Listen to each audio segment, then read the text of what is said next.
Hi. Hey, sorry. I was I have a small child, a 6-year-old, so I Oh, was getting yeah. her settled in and that kind of stuff. All right. I'm Amanda. I'm Maya. Nice to I'm meet Maya. Thank you for joining me. you. Yeah, thanks for doing this. I'm really excited. I'm gonna pull up. So we're recording already, so let me pause that real quick. All right, so there we go. All right, so our date today is November the 19th, 2020. And I'm Amanda Ray, and I'm here with, and I'll let you say your full name as you want to be called, and maybe pronouns if you feel comfortable with that. Sure. My name is Maya Ulin-O'Keefe, and I use she, her pronouns. Well, welcome. Thank you so much for gifting your story to the LGBT Archive. Did a little research about you in advance, and I'm very impressed with all of the things that I read. So I'm really excited to hear from you. Yeah. So let's see. Let's just start with maybe. Would you mind to describe yourself? Like, how do you describe maybe some of your identifiers? And we'll just start there. Sure. Who are you? Who is Maya? I am a white lesbian who is the daughter of two lesbians. I was born in Maine, but we moved to North Carolina, Asheville, when I was about a year old. So I have spent my entire childhood in the South. I identify, it's called a second generation queer spawn, second gen, because queer spawn, we, as the children of LGBT parents, we've reclaimed that word as kids of LGBT parents. And then second generation means I'm also queer. So I kind of took that and I really like that term, second generation queer spawn.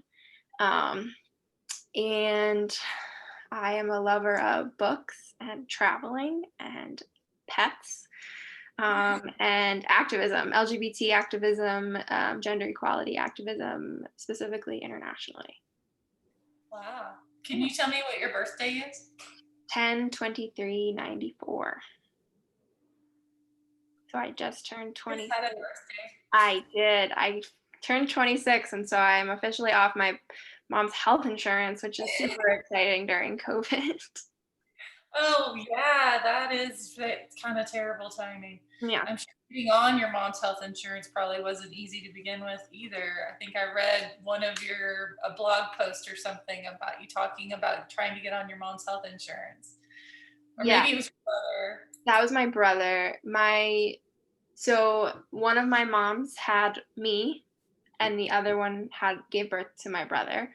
Um, and my mom that gave birth to me, she's a professor, and so I had health insurance through her because I was biologically related to her. But back in the early 2000s, my other mom was not allowed on her health insurance policy. We've got a little child who wants, hi. Um, so my other mom and my brother were not allowed on my mom's health insurance policy because they weren't legally connected to her. Because my mom's got married in 1986 or 1992. Sorry, they got together in 1986 and they got married in 1992, not legally, but they had a ceremony. And so the issue became that in the early 2000s, um, my mom and brother did not have health insurance, and they were working really hard with the college that my mom works at to get health insurance, but they weren't allowing it because they said you have to be legally married and you have to be legally connected. And so on my birth certificate in the beginning, when I was born, it only listed one of my mom's names. And on my brother's birth certificate, it listed my other mom's name, just one. Right? Does that make sense? Makes total sense. It's a convoluted story. Sorry. So they spent a lot of time going back and forth and ended up my mom took a sabbatical for a year, and we moved to Vermont, which at the time, 2003, was doing civil unions for gay couples. So then we got legally adopted. So they got a civil union, and then they each legally adopted us, right? So one of my moms legally adopted me, and the other one legally adopted my brother, so that we could have both parents on our health insurance policy. Or I'm sorry, both parents on our birth certificate. Your birth certificate. Right? It's complicated. So that worked because then the college could start giving our entire family health insurance. My birth certificate came very quickly because they had to send it off to get it officially changed. My brother's birth certificate, because he was born in North Carolina, it took them months to get it back to us. And when it did arrive, it said he has one mother and one father. It said mother and father. Obviously they wouldn't change it. And so it's like both of my mom's names are on there, but specified as mother and father. The other thing that one of my moms tried to do was she ended up having to put herself and my brother on Medicaid because they didn't have health insurance. And my brother, when he was really little, he was sick a lot. And so going to the doctor was expensive without health insurance. So my mom had to put both of them, because they were the ones not having health insurance, on Medicaid for, I don't remember how long it was. I was not privy to that conversation. I was about 9. Yeah, but definitely for a couple months, just until they could get health insurance. Negotiation, you think, I hear, trans people trying to negotiate the same kind of process, right? Mm-hmm. Getting this particularized form and yeah, those kinds of things. Tell me what that year was like in Vermont. Like, were they both able to be on sabbatical, or they have to pick up jobs there, or what happened? One of my moms was on sabbatical. The other one had been working for Manna Food Bank. And so she'd been working for them until my brother was born, and then she stopped working for them. So at the time, only one of my moms was working. So thankfully, after your brother was born, I guess? He was born in 1998, and we lived in Vermont. We moved to Vermont in 2003, and then we came back in 2004. It was just a year. The whole purpose was I didn't know this at the time, but the whole purpose was to get them a civil union and then us adopted. I loved it for the most part. My cousin, I had a close cousin who lived in Vermont, so we would hang out all the time. And it was really fun. I remember them telling me. So I was 9. My brother was 5, turning 9 in 2003. And so they thought that as a 9-year-old, I would be mature enough to at least sort of understand what was going on with the civil union and the adoption. They didn't tell anything to my brother because he was 5. And what are you going to tell a 5-year-old, that the parents who raised him from birth are adopting him? That doesn't compete with a 5-year-old. But as the grown-up 9-year-old, they thought that I could handle it. So I remember them telling me that they were going to get a civil union, and then that they were going to legally adopt me.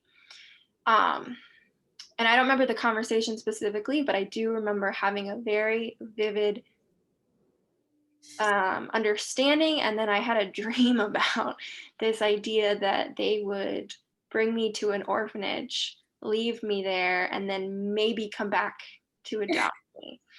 Which, as a 9-year-old, in the back of my head, I was like, this is not going to happen. I know that this is not going to happen. But also there was that little bit of a fear of, I knew what adoption was. I'd watched the movie Annie, that was my perception of what that meant. So for them to tell me that I was getting adopted, that's where my brain went. And I didn't actually tell them that until high school. And they were horrified, obviously, that I had that idea that they were going to drive me to an orphanage.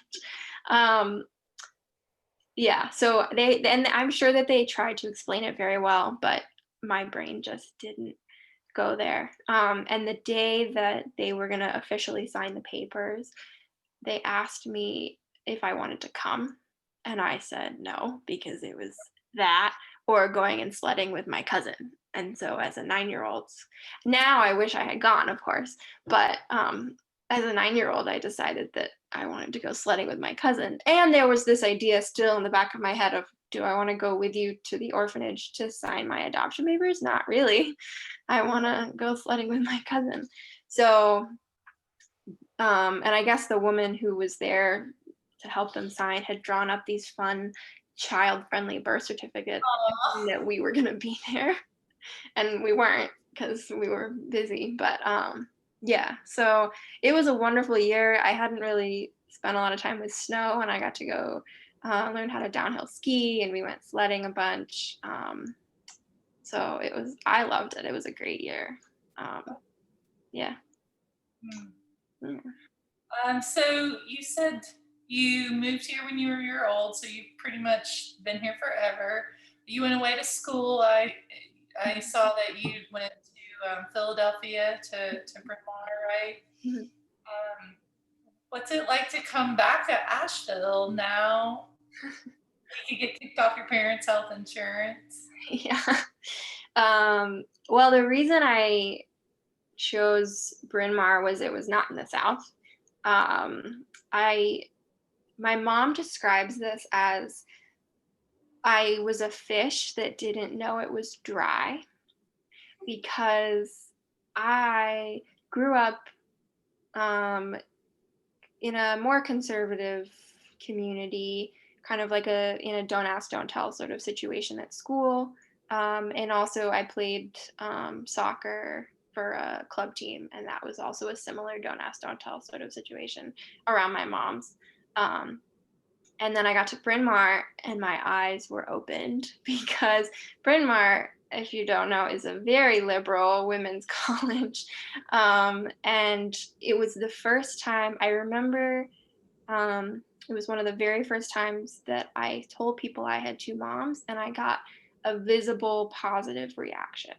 Before that, it was like brows furrowed, questioning, like not fully understanding what I mean, or open hostility. So it was either not understanding or that's a terrible thing to have. And it was wonderful because my friends at Bryn Mawr, a bunch of them were gay because that's Bryn Mawr, and they were so excited to hear that I had two moms because um, they were gay and they wanted kids potentially in the future. And so I was an example of how gay people could have children. And they said, "Oh, I want to grow up to be just like your moms." And that was really wonderful to me because I had never heard that growing up. I had sort of not talked about having two moms. I never hid it necessarily, but I definitely didn't proclaim it because it wasn't what people wanted me to talk about in high school. So coming back here, I've realized that I need a queer community around me because um, I had that at Bryn Mawr. I had that when I was abroad, pretty much. I found that wherever I've gone after leaving North Carolina. And so coming back here and with COVID, it's harder to find that community, which is obviously one of the reasons I found you all. So that was one of my ways to sort of try and find that. But it's been hard, and I've tried to connect with my friends from Bryn Mawr who are queer, and so that's been really helpful. But yeah, it's been difficult. Well, maybe I can send some things after our interview. There used to be a queer spawn group here too. I don't know if you ever Oh, did that when you were I here. I didn't. I work with Collage, which is I don't know how familiar you are with them, but they're wonderful. I worked with them a couple years now in Provincetown when they do their annual family week camp for kids. And then also on their care team, which is where people email us and say, I'm coming out to my family and I don't know how to do this. And my kids are struggling because they don't know how to. So it's like parents who are coming out to their kids or kids who have parents who are coming out who need support systems. So that's been really to be a part of too, because that's obviously all over the world. I mean, not all of the world, mostly in the U.S. But it's been a really cool thing to be part of. Yeah. So I'd love to hear your resources. Yeah. Yeah, well, I'd like to hear about that too. So Yeah. let me Sure. go back to this one. So you said it was really nice to get a visible positive reaction. Mhm. And you're millennial, and so many people have all these assumptions about Asheville as just like everything's so wide open and friendly and all of that. So could you talk back to that narrative a little? Tell us your story about how it was this don't ask, don't tell kind of place. And maybe tell us Yeah, where you I went think. if you're willing. Sure. Yeah. I went to Carolina Day School, which is on Hendersonville Road. It's a small private school. And the reason I went there was my parents were fortunate to have a lot of assistance monetarily, both with scholarships and my grandparents helping me out. But the other main reason was that they knew that there was a young woman a couple years ahead of me at Carolina Day that had two moms. And so, as my mom puts it, they thought then that the school could handle a two mom family because they had had practice with this girl who was a couple years ahead of me. Um, and the other thing is, at Carolina Day, you stay with the same kids. I mean, except for people coming in and out, but for the most part, you're with the same core group of kids for your whole time there. You don't switch in and out with it's not a big school, right? So you're usually with your same cohort. Yeah, and that they thought would help because I would only have to tell people about my mom's a couple times, and it wouldn't mean coming out every single year with a brand new group of kids. Um, so the combination of those two things um, were yes. So the other thing about Carolina Day, it's a wonderful school. I got a great education and I loved the teachers. Um, when I was there, and I believe it has changed significantly, but when I was there, I started in 99, I believe. I was a pre-K. So I think it was about 99, 98, 99. I started and then graduated in 2013. Um, the student body came from a very privileged upper middle class white perspective. And I also came from a white perspective, but had two moms, and they were more conservative than I was on multiple issues, but obviously the main visible one was LGBT rights. So, and I remember my mom's telling this story of when I was in pre-K, kindergarten, something like that. I guess there was a girl in my class. Most of the people, when I said I have two moms, they're five, so they just sort of say, okay, cool, whatever. They don't care because they don't really understand, and it's fine. There was one girl, I guess, who just kept pushing me and saying, I don't understand. What do you mean? Like, please explain. I don't understand. And my mom's, I guess, had at one point offered to the teacher to come in and like talk to the class about it. I don't think they did end up doing that, but yeah, so I guess she just kept pushing me. I don't actually remember it, but it's a very strong memory in my mom's brains. And I guess there's another funny story when my brother, who for a while went to the same school with me, one of my moms usually picked him up, and the other one, for whatever reason, was coming that day. And so this one kid, she comes into the classroom, and this one classmate of my brother's comes running up to her and says, "Whose parent are you?" It's like a little 5-year-old. And she goes, "Well, I'm David's mom." And he like looks at her for a second, and he goes, "Well, I thought David's mom wore glasses." And she goes, "Well, that's David's other mom. David has two moms."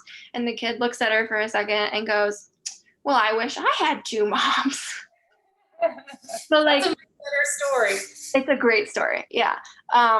But for the most part, as 5-year-olds, when I was initially meeting all these new classmates as a 5-year-old, they were very accepting.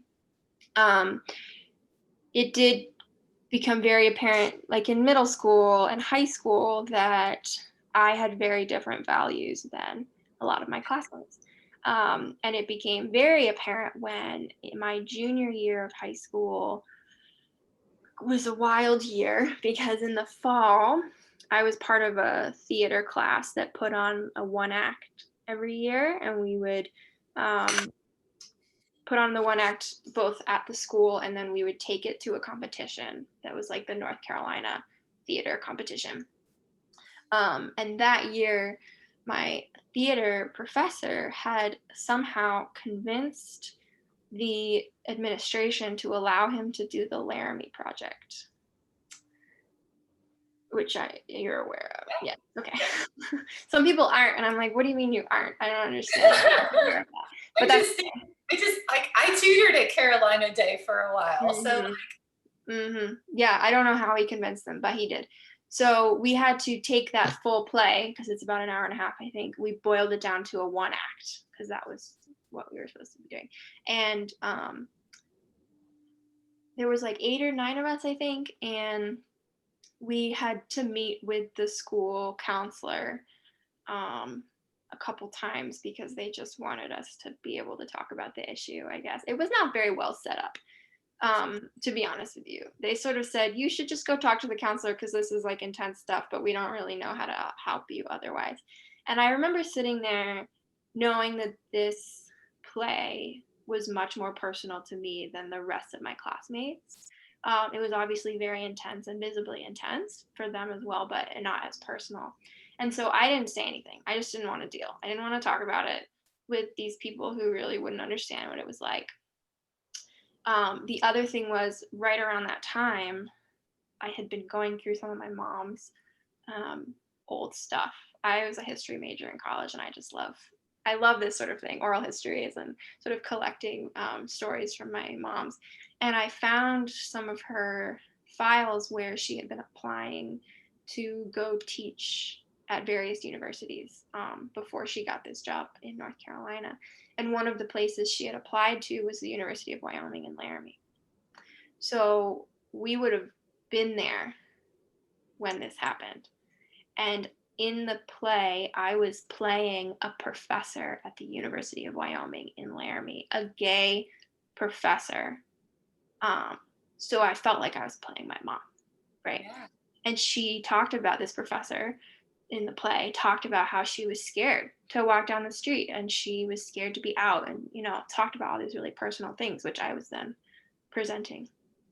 So it was obviously a very personal play for me. And so in these conversations with the school counselor, I didn't really want to say anything.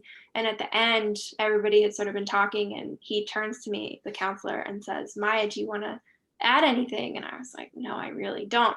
But what I ended up saying was, what did I say? Something like, it's really hard for me because I picture my mom's in this situation. Because not necessarily not necessarily Matthew Shepard, but maybe Matthew Shepard, right? But also, and I didn't say anything else. And I heard later that one of the gentlemen in the class with me apparently got very mad about that, and stormed into the art room later that day and said, Maya is making this way too personal. And that hurt more than anything, because it was like, you don't understand how this is not how do you not understand how this is I'm not saying this right, but how do you understand how this is not personal to me? Do you know what I'm trying to say? How do you understand? Well, first you were asked to make it personal by the counselor, right? Like exactly. Right, exactly. kind of puts you out there to claim this, and then somebody retaliates against you for being honest. Well, really... and they didn't ask me to clarify that statement, because they probably were just shocked and didn't know what to say. But I could have said, because my mom had been applying to that university, and I never really talked to her about it. I think it wasn't obviously her top choice, but Yeah, so I think that hurt, that he just didn't understand how it could be personal to me when he knew I had two moms. I had been in class with him since we were 5 years old. He had come to my birthday for years, right? Like at my house with my moms. So that was hard. The other thing was, the school said you can do the Laramie Project at this competition, but you cannot do it on the school premises. Yes. So we went to the competition and Was we there won. any kind of backlash around that? Like, did you all as students feel like, Oh, well, well, that's unfair, or so what ended up happening was we went to the competition and we ended up winning the competition. of course? And so the school then said, "Oh shoot, okay, we'll let you do it on the school premises." So we did 2 nights on the school premises. And then we also went to the state competition because this was just, Yeah. our first competition was just regional in Western North Carolina. And then we went to the state competition. Yeah. So that was an intense fall. The other thing that happened that fall, I believe, yes, I was also on the debate team because I'm a nerd. And I decided to do, so this was like speech and debate. So there was lots of different options to choose from. And one of the ones that I chose was an oral, it was like a speech. You were supposed to give a speech. I'm sorry, I don't remember what it's called. Oral presentation. But it's like a 10 to 15-minute speech about whatever topic you want to talk about. So Or like a manifesto or something? yeah, it was, I'm trying to remember what it was called. It's a, if you Google like speech and debate in North Carolina or something, they give you a list of different, it's technically on the speech side, because debate is where it's just like you have, you're pro gay marriage and I'm anti gay marriage. And so we're having a debate, right? And you have to come up with different, but speech is more like acting and oral presentations about whatever. So that's not a very good description, sorry. But I had, I chose to do a speech on my personal family life because that's where I was at in high school. It was also junior fall, so I was in the middle of the Laramie Project, so I was feeling that very upfront. I believe this also might have been my sophomore fall. I'm really sorry. I can't remember. Okay. One of those two. So I wrote this speech about growing up with two moms in North Carolina, and I was still in high school, so I didn't have a ton of all the other information that I have now in college. But it was very personal, and I was also advocating for gay marriage in that speech because at the time only 7 states allowed gay marriage. So it was like 2012, 11, 12. So I was very proud of the speech, and we were going to take it to different debate competitions. And one of the debate competitions we took it to was at a Christian college in North Carolina. And we prayed before the debate tournament as like a, I hope everybody does well. So I should have been more aware of what was about to happen. But I gave this speech about, we had to do it 4 times. You do it 4 times to 4 different judges. And yeah, I did it. And I remember this one woman, I knew she didn't believe in gay marriage because it was very, like, she's very visibly uncomfortable through the whole speech. But I felt like I could do the speech even better because I was really focusing on her and saying, no, this is why gay marriage should be legal. So that was pretty funny too. So that was my fall. And then in the spring of my junior year, so 2012. Win? What? Did you win? No, I got 7th out of 15 or something. I don't remember. No, I did not win. Also, the top 6 go up to the stage, and I got 7th, and so I was pretty pissed about, like, not being able to walk up to the stage, but that's okay. Um, there was a young woman who was also doing the oral presentations, and she came up to me after mine during, like, one of the 4 that I was doing and said, "Hey, I wanted to let you know, that was really brave of you, and I'm trying to convince my brother that gay marriage is okay." And I was like, "Awesome, keep going." Um, so that was cool. But, so that was in the fall, and then in the spring, my junior year, there was, do you remember Amendment 1 that was put on the North Carolina ballot? Um, we voted for it, that said gay marriage is between, or marriage is between one man and one woman. I didn't live here then, but I remember that similar things were happening, and I Yeah. was living in Arizona then. Oh, I'm sure similar things were happening in Arizona. Yes. I remember watching them happen in other states, in middle school and high school, and thinking, "That's awful, but it could never happen here." And then my junior year of high school, it did. And I heard about it, and decided I needed to do something about it. So I went to, one of my English teacher, who I knew was gay, but she did not talk about. She was not out. I just knew she was gay because my family knows her neighbors who are also gay. Who, all the lesbians know each other in Nashville.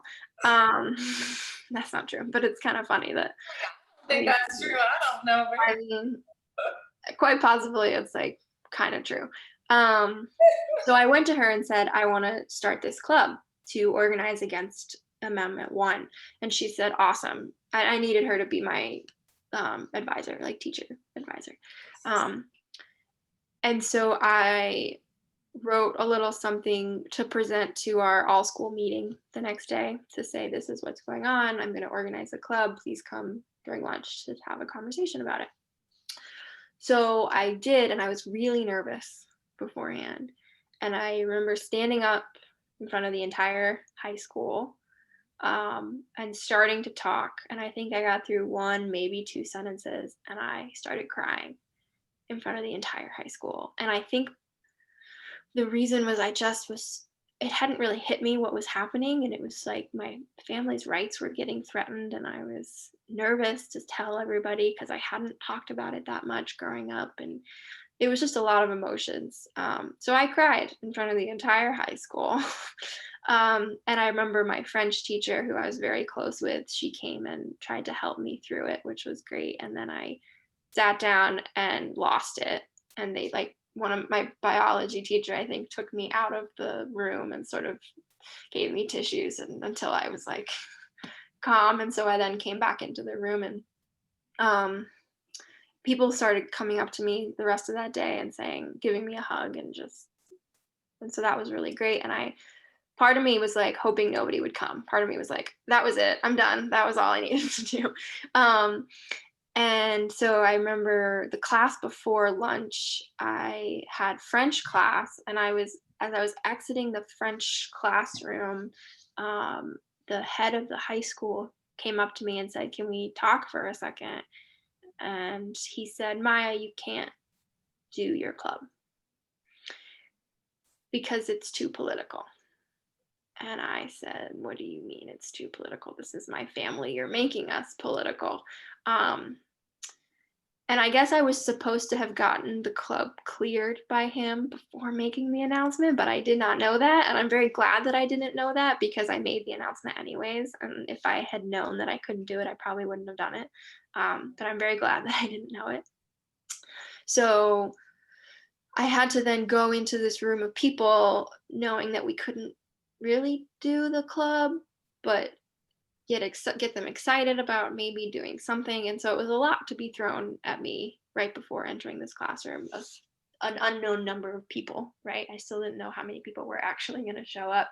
So I get to the room, and people are bringing chairs into the room. I see people walking in with chairs, and I walk into the room, and it's a standing room only crowd of people, which was wonderful.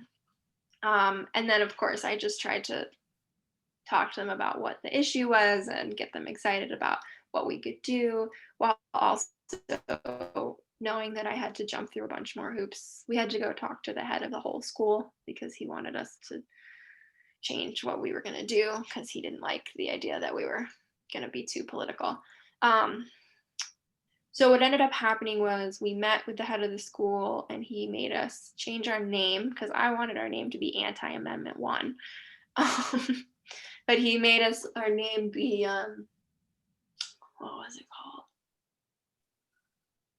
I don't remember, but it was something like to educate the message that he wanted us to do was educate the school about political issues in an unbiased way and have conversations about them. And I was like, I sort of gave in to him and said, sure, we'll do that. But on the side was like, we're not going to really do that. We're going to focus on Amendment 1, obviously. Legal Awareness Club. That's what it was called. Legal Awareness Club, to educate the community about what was going on in the legal world. But I didn't want to do that. So we ended up organizing people to go to a phone booth, what is it called? Phone bank, to call people to say, please don't vote for this amendment. And I had never gotten openly hostile conversations with people before. And I definitely did get some of those on those phone calls, just people saying, I'm not going to vote for an amendment that lets the F word bags get married. And I was like, never heard that language before. And it was intense for a 16, 17-year-old. So we ended up organizing a couple events and trying to get people put up signs in their neighborhoods, and we had a couple conversations with faculty teachers and students. The thing that was hardest for me was that it boiled down to a small group of students. It was not the entire group of people that was in the room the first day, but I had a group of friends especially this one friend who I'd been close with since middle school. Well, actually since like 4th grade, this one friend. And another friend who I'd been friends with since I was 2. And we had just sort of grown up as this group, and I'd known them since I was really little. And they slowly, over the course of junior and senior year, stopped telling me where they were eating lunch, stopped inviting me to after school activities. And it never was a definite, like, oh, you started talking about your mom, so we're going to stop talking to you. But it's happened over the course of that year and a half, but I definitely became more vocal about social issues. And I haven't really talked to any of them since high school because they have just stopped. They sort of cut me out of their life after I started talking about my mom's. And I think one of the hardest things with that is when I was thinking about going to college, I wanted to have a base of friends that I could call and say, oh my gosh, this is my first week and I don't know anybody and I'm not friends with anybody and how are you doing? And I didn't have that because none of my friends talked to me anymore. So that was really intense and really hard because I lost friends over the fact that I spoke out about my mom's, just saying that we were getting discriminated against. And they all knew I had 2 moms. I had not hid the fact that I had 2 moms. They had been over my house multiple times, but it also very clear that their parents were not really accepting. And I didn't really notice that their parents weren't accepting, but I know my mom's noticed, obviously, and didn't tell me. There were lots of things that my mom's sort of tried to shield me from. Including the fact that there was parents on my soccer team and parents in my school who wouldn't talk to them or wouldn't stand next to them at the soccer game. And I'm very rambly right now, so please feel free to direct my thoughts. But I was on a soccer team it was through the club HFC. Sorry. I was on the club team through Highland Football Club, and they had sort of 2 teams, the red team and the white team, and technically the red team was better. And I started on the white team, and then over the course of a couple years, I became the best one on the white team. Um, and I never got moved up to the red team. And I don't really know why, but there is in the back of my head, and my moms and I have talked about this, they might just not have wanted me on their premier team, whatever that That's something I was going to ask because you said real early in us talking, like, people didn't want me to talk about my moms. And so I was going to ask you, like, how do people signal that to you when you're a young person? Or maybe what things has your mom's told you now? Like, you didn't notice this, but like, what Mhm. kind of discrimination? I don't know, just even discomforts Mhm. were created. I remember when I would tell people I had two moms, I would watch their eyes. And if their eyes sort of got bigger or sort of would dart around like a trapped animal, like I don't know what to say next. Um, I think it was pretty clear when I would tell them I have two moms and they would look away or they would change the subject or they would just look confused. And I learned quickly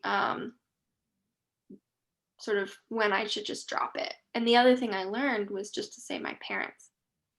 Hmm. I just changed my language so that I could say my parents and I could talk about my parents.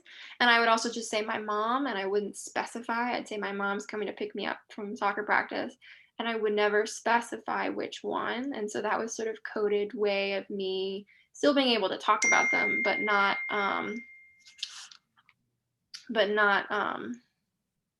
I guess outing myself as much. The other thing that when I went to Bryn Mawr, it was exciting because I would say my mom, da da da da, and my friends would say which one Yeah. because they would want to know. And in high school, nobody asked me that question. They didn't care.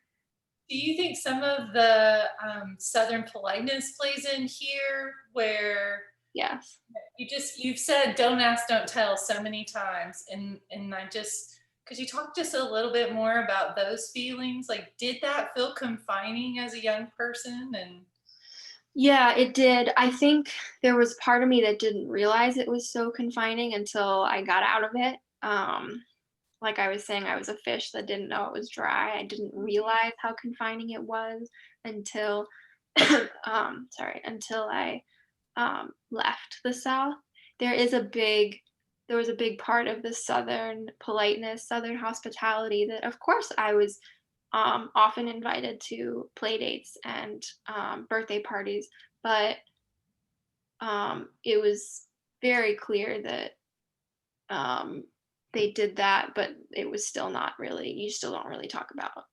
Like, yes, we'll be polite and we'll invite the whole class to our daughter's birthday party, but this friend who has two moms, like she can come, I guess. But there's definitely a Southern hospitality, a Southern politeness that is mostly about hiding difference, right? was there, when you get to college then and you have all this openness, was there any feelings of like, well, I hadn't wanted to code my language, or reject my mother's in any way, but did you have any feelings about that on the other side? Like, oh, I did maybe code my language, or Yeah, how's that? well, that is when I realized more how like the small things that we would do, right? So my last name is hyphenated because it's both of my mom's last names.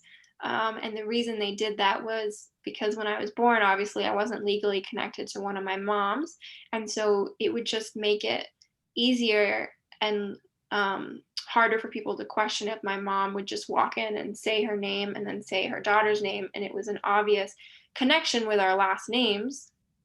Um, and if I had had a different last name, it would have been maybe people would have questioned it a little more. But because I had a hyphenated last name, and both of my moms could say their full names and my full name, and um, it wasn't questioned as much. So that was something that I didn't realize until later when my moms told me.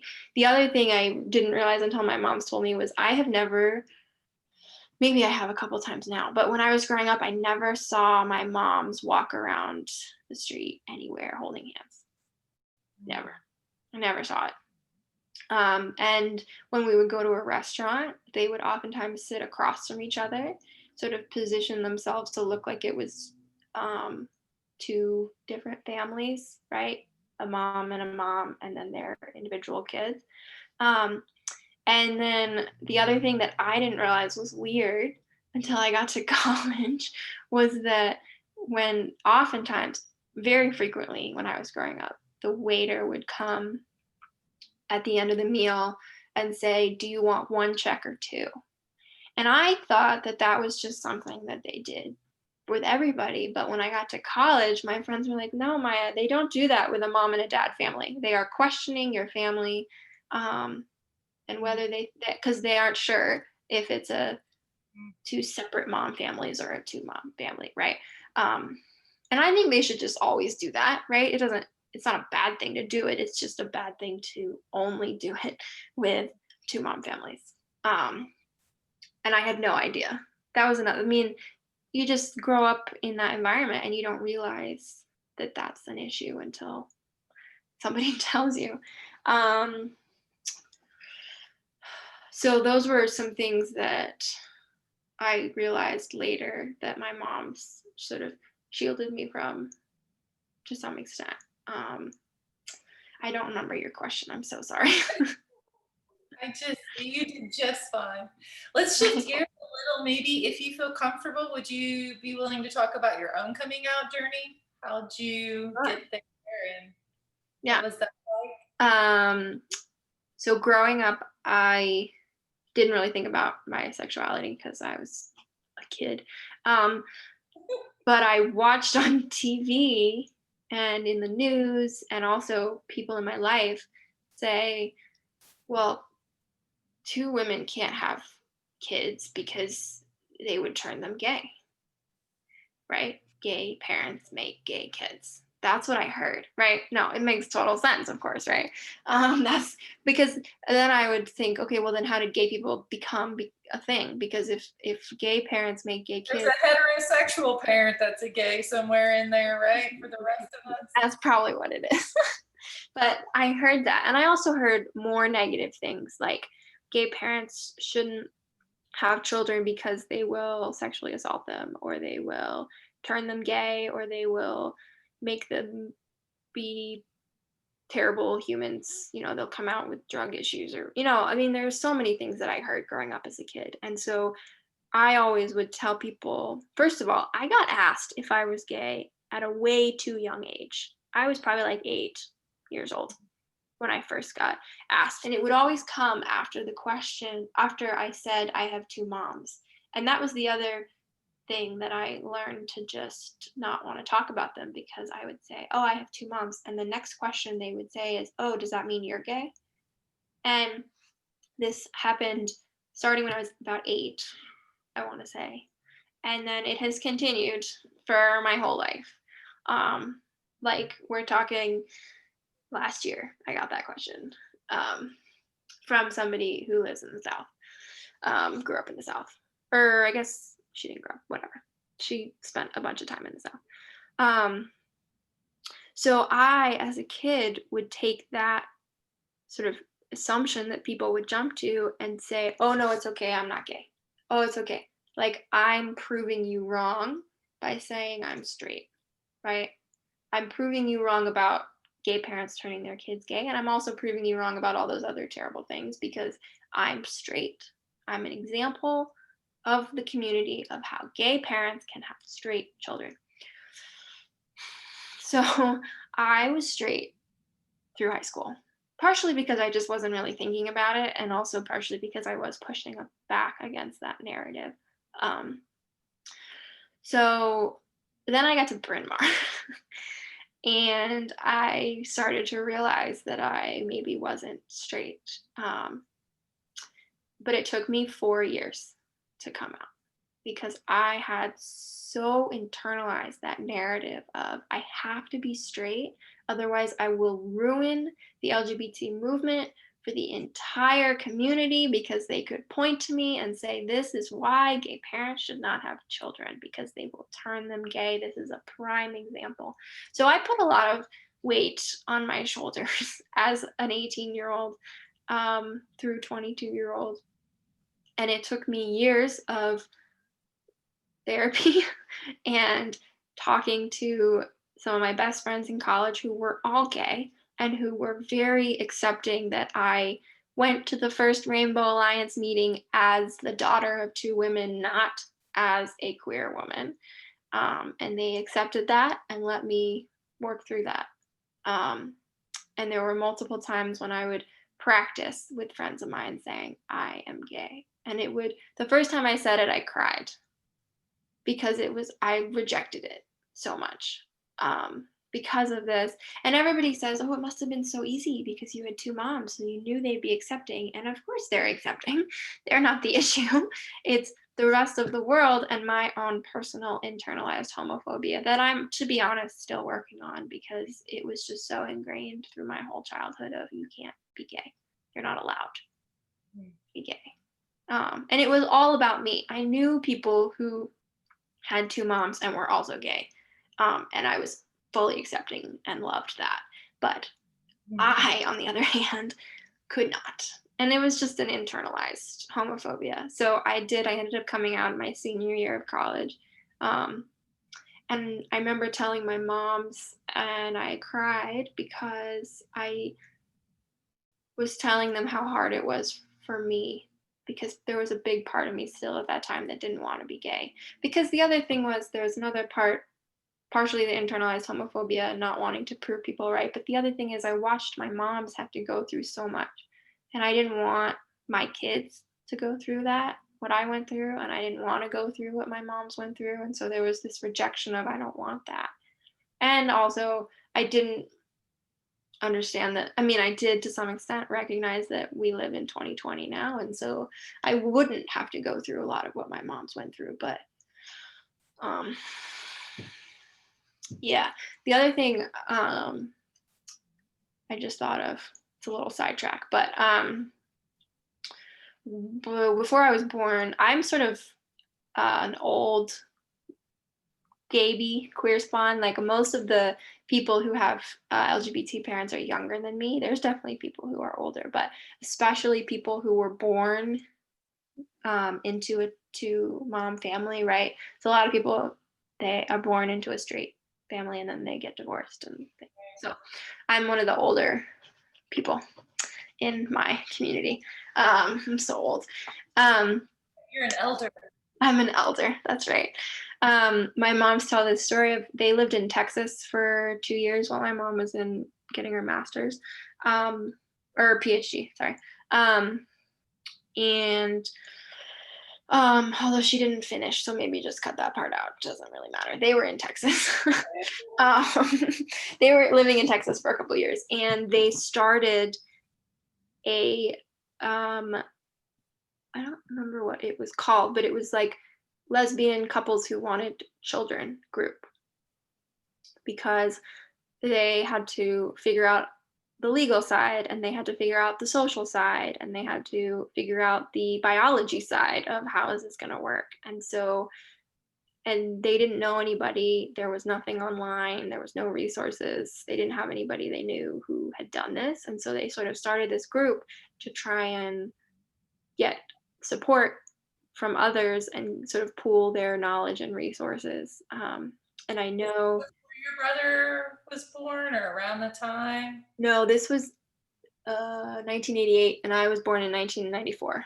And then my brother was born in 1998. Gotcha. Yeah, I'm the older child. I'm the eldest, so it makes me the smartest and the whatever. No. So so they started this group, and a couple of the couples ended up having children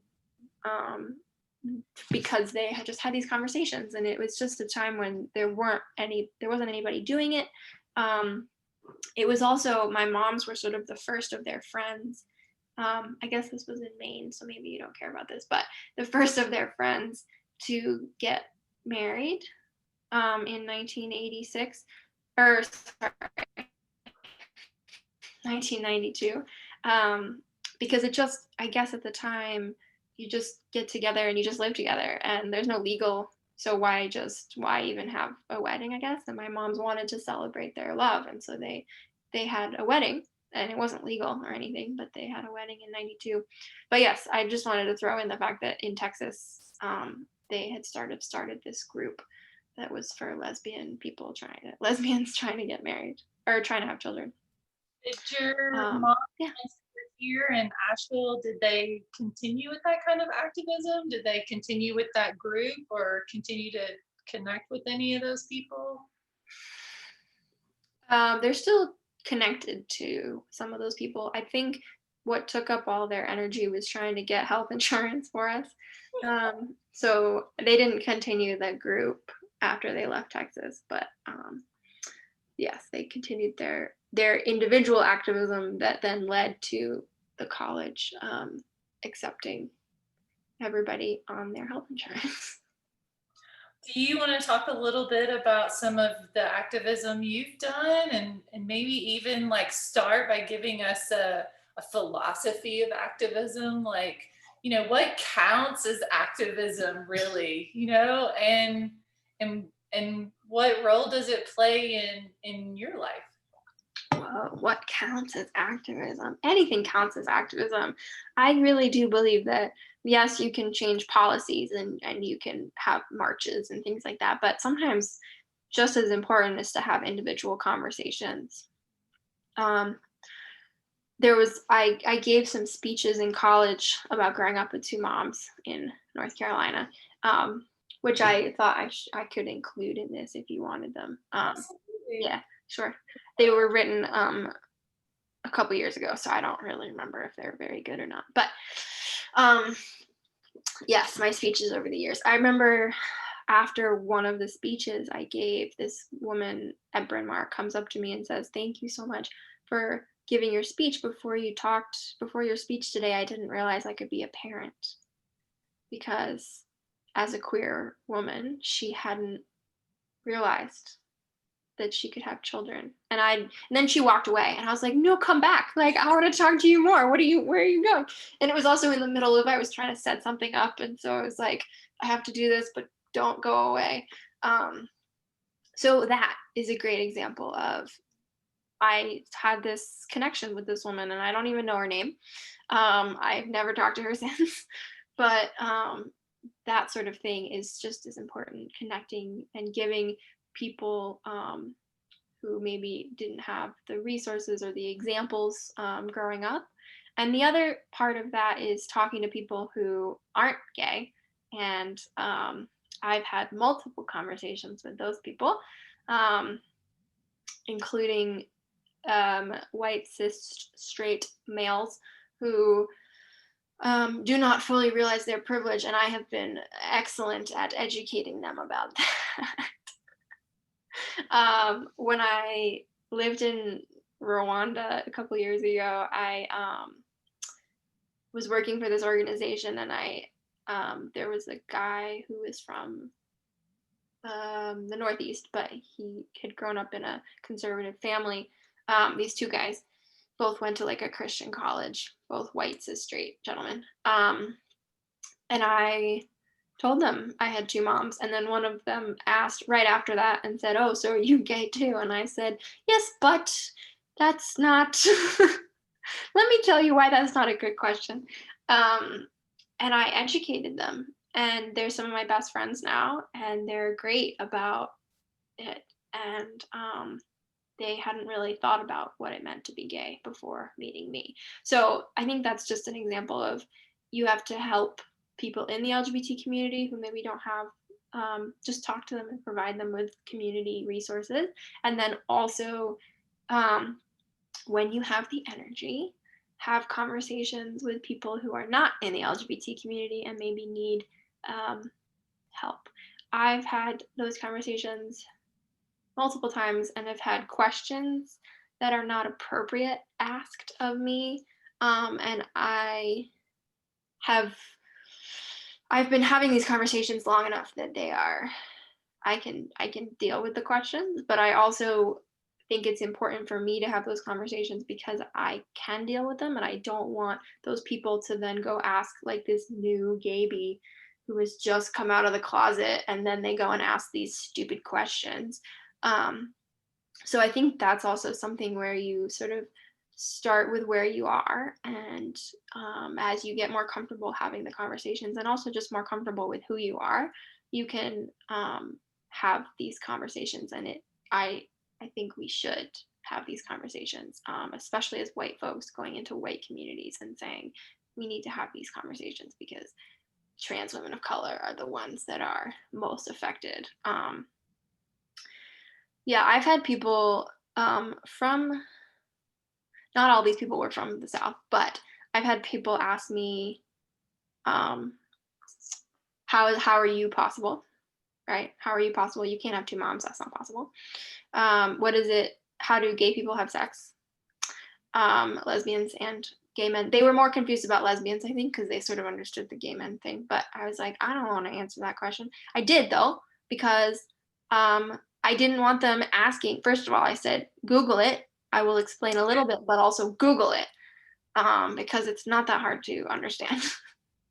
I was talking to a friend of mine afterwards, and I said, if they don't understand how lesbians have sex, then whoever their partner is just like, she's not going to enjoy herself, because there's so many things. Anyways, I just thought it was a funny. Um, so I've had those types of questions. In heterosexual lovemaking, right? There's a lot of overlap, I feel like. And so if you don't understand how lesbians have sex, you do not understand how women have sex, cis women have sex. So so my activism has spanned my whole life, starting in high school. And I do think I obviously started on the policy side, with this amendment that ended up passing, unfortunately. But it passed by the smallest margin that an amendment like that has ever passed in the South, if that makes sense. Like, it was 60-40% vote. So that was exciting, I guess. I do remember one more thing, and then I will continue talking about activism, I promise. When I remember, like, because it was May, it was like when the vote happened, because it was during the primary. And I got to vote because I was going to be 18 by the time the general election happened. Nice. In 2012.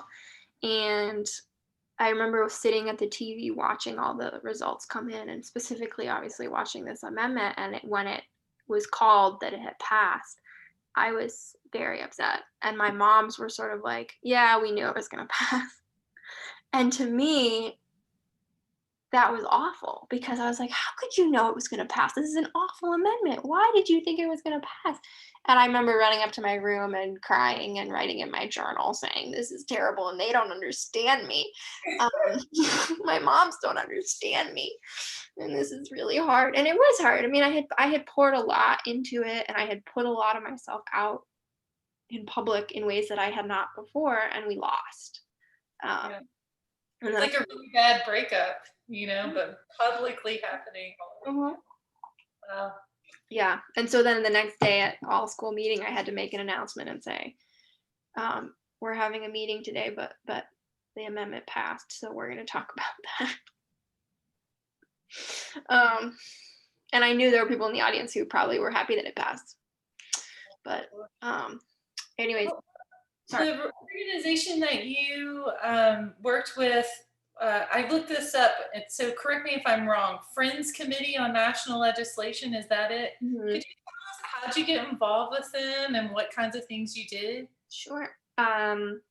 So they have a fellowship program that is most of the time for recent college grads that lasts a year, that you get paired with a lobbyist. So Friends Committee on National Legislation is a lobbying organization that lobbies for international and domestic human rights issues. So you apply, and it's actually a fairly prestigious fellowship, if I may say so. It's fairly competitive. Excuse me. And so you get paired with a lobbyist, and then you can lobby on Capitol Hill for a year, and you get to learn about all the different you get to learn how to lobby, and you get to learn how to organize for bills and organize against bills and things like that. So I got paired with the peace building team. There were actually two lobbyists on the team, which was really fun.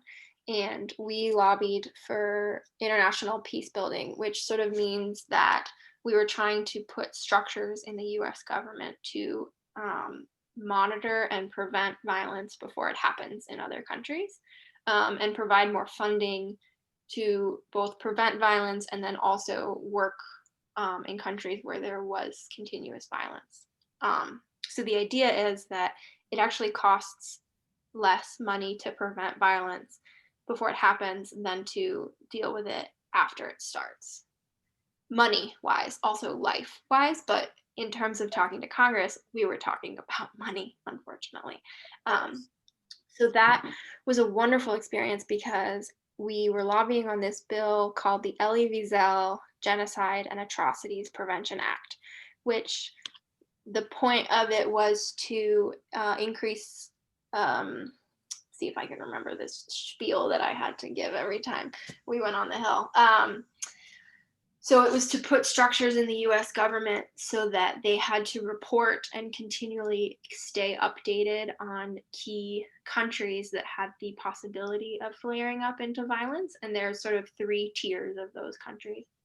One of which is it's about to blow, and the other ones are sort of monitoring, red, yellow, green, I guess. So the idea is we wanted the State Department and USAID to be more coordinated in those efforts. And then we also were trying to get a little money put into this account called the Complex Crises Fund, which is a rapid response fund that would be able to be quickly deployed to countries that were in dire need and who had violence flare up. Because a lot of times in the US government, with all the bureaucracies, it takes a long time to get money cleared to get sent to wherever it needs to go. And so this fund, which was already in place, but we were trying to increase the amount and also make it more permanent, this fund would allow for rapid response money at a time when the rest of the bureaucracy wouldn't allow that. So it's very complicated. And I don't know if I explained it very well, but it was wonderful because I was learning so much every day. It was my first real 40-hour-a-week job. I had jobs in college, but which I can talk about because one of them was gay. Sorry, I need to, sorry. It's okay. Please don't apologize. Okay, I gotta work on that. It's hard. Women need to work on that. As a whole, we need to work on not apologizing. So I will try not to apologize. I'm sorry, I won't. No judgment at all.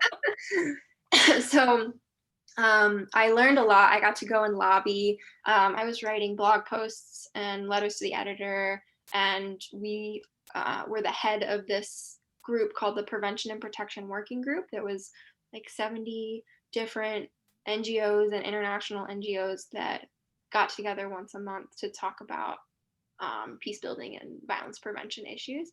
And so FCNL was the head of it, FCNL, Friends Committee on National Legislation. We were the head of it, and so we would organize it every month, and I would send out all the emails and draft the outline for the meeting and things like that. And so I learned so much, and I also, because I was working there, Quakers, it's a Quaker organization. And I knew that it's very liberal as a whole. It has some problems in terms of trying to be able to speak for all Quakers. When you go on Capitol Hill, you say, we are a Quaker organization and we can speak for all Quakers, pretty much. They, in their sort of bylaws, or I don't remember what it's called, but they have a list of topics that they cover, right? And that Quakers together have come together and said, these are the topics we want you to focus on, right? Environmental issues, criminal justice, peace building, Middle East policy, things like that. One of the things that says we don't want to discriminate based on race, sex, gender, etc. It does not include sexual orientation and gender identity, because there is a section of Quakerism that is anti-gay marriage and anti-abortion. So I was working hard there to change that. I didn't end up changing the policy committee's stance on that, but what we did end up doing was creating a section of the orientation for all new staff, which, as we called young fellows or program assistants, as young fellows we had to go through. We added a section that said, specifically talked about inclusivity, and said, we recognize that Quakers are divided on this issue, but in this office, if you are LGBT, you are 100% accepted. And because we wanted to make sure that people knew that. And the office was very accepting. That was not an issue whatsoever. But what was the issue is I came in not knowing if it was accepting until I met one of my coworkers who was very flamboyant, and I clearly recognized that that was going to be an issue. But if I had known as part of the orientation that it wasn't an issue, it would have helped a lot. So we did that, and we also got the bathrooms changed, because there was one one room bathroom. It was just like a single room on each floor, and it was labeled male and female, and nobody cared. Like, everybody used it because you're on one floor, you're not going to walk down to the next floor. And I think it was like male on the second floor and female on the first floor, but everybody used it. And so my friend and I, who was also a young fellow at the time, we convened an LGBT working group to both do the orientation, fix the orientation, and also we got the bathroom signs changed to gender neutral. Yes. Where were you when HB2 happened? Were you in college then? Yes. Like 2016, 2015, somewhere around in there? Yeah, I was in college. I didn't do as much with that because I wasn't in North Carolina. Obviously I like posted about it and stuff, which is not the same thing, but yeah, no, I didn't do as much with that, unfortunately. Let's see. You mentioned a little bit talking about going away to college, being in Philadelphia kind of gave you this other space. Could we talk a little bit about like race and ethnicity? So Carolina Day, super duper white, very upper echelon in terms of general financial privilege and things like that. I'm assuming Bryn Mawr, like most colleges, was also probably, so can you just talk a little bit about your own, like, coming to understand your whiteness in the Southern context as a second gen queer spawn? Yeah. How's that journey been like? Yes, Carolina Day was very white and didn't talk about race at all either. That was the other issue. Both of them obviously are issues. Bryn Mawr was where I really became more aware of my own whiteness. I majored in history and sociology. So you have to talk about race in those majors. And I remember my first semester, I sort of was picking classes randomly because I didn't really know what I wanted to major in, and they all looked fascinating. So I took a critical feminist studies in the English department, and that blew my mind because we read all of these amazing feminist authors, and obviously a lot of them were women of color and queer women.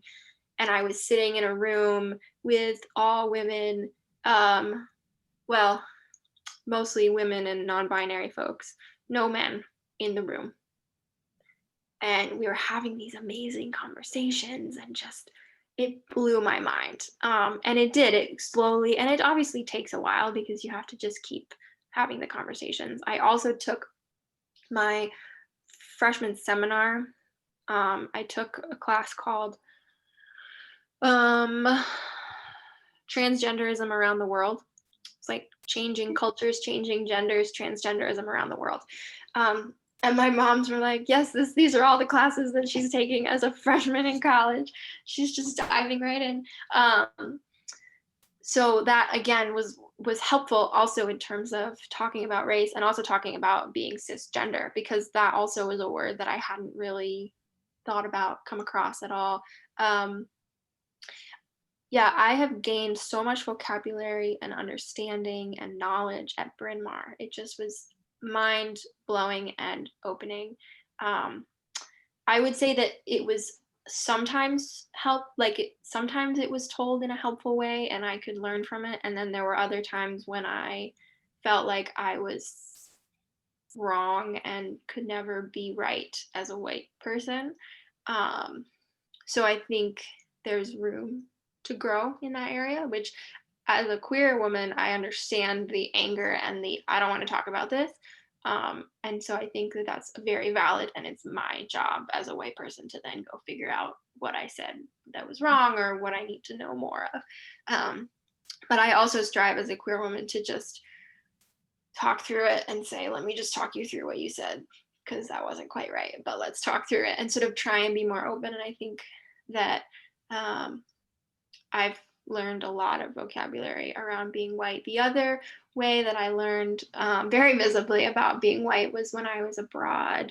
Um, I did a study abroad program my junior year of college, where I did it through the School for International Training.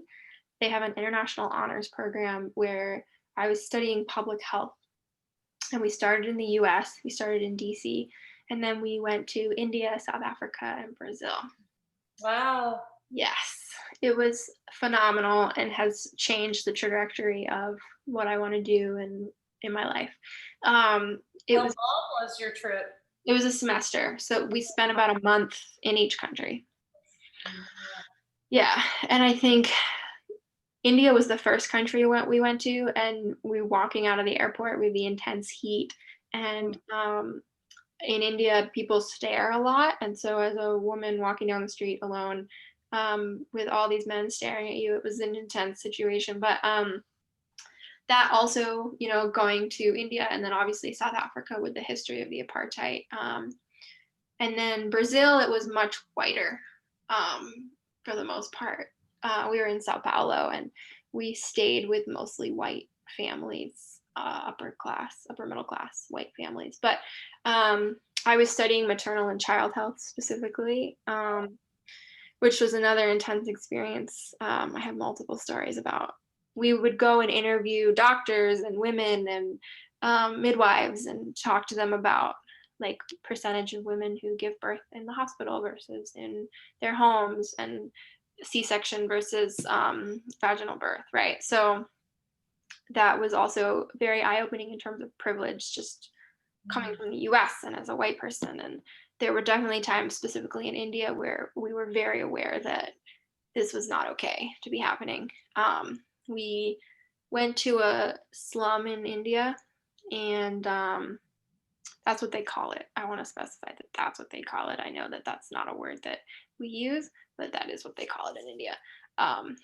And we met with an organization that works with sex workers in the slum, which was very cool. But then they promptly walked us through the slum like we were a tour group.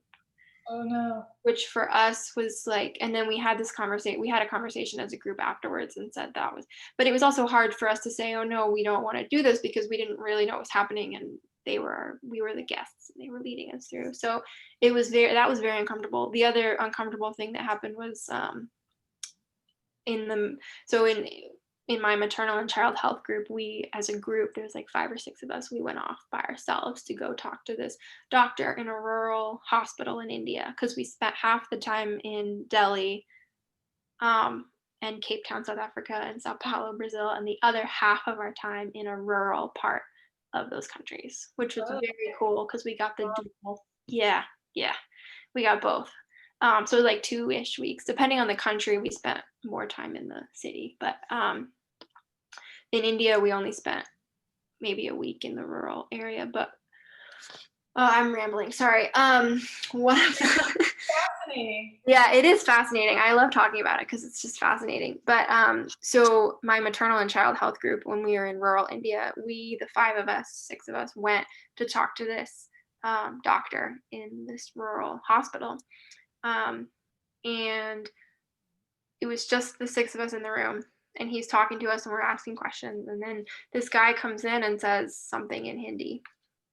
And the doctor says, "Oh, come with me and we'll go." And so we thought we were getting a tour of the hospital.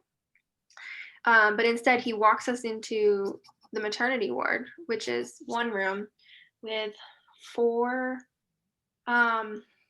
beds that were just flat, kind of like when you go into a doctor's office and it's just like a flat table, sort of like, and half of it is, it's like there's sort of 2 pieces of the table, right? The flat Like the table. bottom part of it folds down or something. Yeah, it folds down, exactly. So there's, I think, 3 or 4 of them maybe lined up, and so we walk in, and we don't know we're walking into this. We walk in, and um, there's one woman who's on one of the tables giving birth, and it's very clear that we were invited, but she was not asked. No.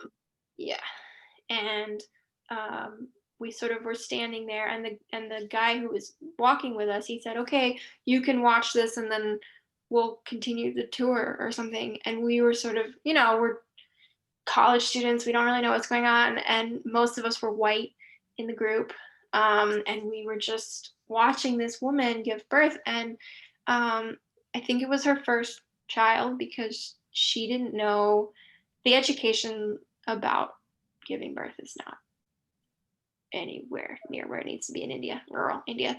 She didn't know that she needed to push, and it was painful, understandably. And so they were trying to tell her that she needed to push, but the way they were telling at her was, I couldn't understand them, obviously, but they were yelling at her, and they were slapping her. And the other thing they would do, which I knew even as a non-medical person, was they were pushing on her stomach to try and help her, but I don't think that's what you're supposed to do. That is not a healthy thing to do. They were pushing, like one woman would get on top of the table and just push. Oh my God. And the other thing that happened was, when we were there, another woman came in who was pregnant and obviously like about to give birth as well, and she hops up on the table right next to this woman, and the doctor, who's had his hand inside this one woman, goes over and puts his hand inside the other woman without changing gloves, and then he's like, "Okay, you're not ready," so she hops off the table and leaves the room, and then he comes back to the first woman and continues, and he doesn't change his gloves. And so there's multiple other things going on as well, but that was just an intense experience for me that really cemented the privilege that, I mean, That just sounds dramatic for this poor woman. it was very traumatic, and she was kept looking over at us like didn't know why we were there, and it was awful, and we had to debrief afterwards, and I just wanted to not be there, but we were trying to be polite to them, but we didn't know what to do, and it was really not, we shouldn't have been there. That reminded me of something that is not as intense as that story. It does, it has more interest in probably what you want me to talk about, but when I was born in Maine, what was I going to say? So my mom's tried to have me at home, but it wasn't working. So they ended up going to the hospital, and they came with a stack of legal documents to make sure that my non-birth mom was allowed into the room. And fortunately she was, which was great. And I don't obviously know if it was, I don't think they cared if they had the legal documents, but they had to just come prepared because they didn't know. So I was born in a rural Maine hospital. My mom had to have a C-section, and I had an APGAR score of 2. Oh. 1, 2, something like that. I was, my heart was beating, and that might have been it. So they didn't have an infant respirator at the hospital, and so this guy had to hand pump me for 2 hours until the ambulance from Portland, Maine came. And my mom, the one who did not give birth, She told them that she wanted me to go to Portland, not Bangor, Maine, because she knew that the Portland hospital was much better.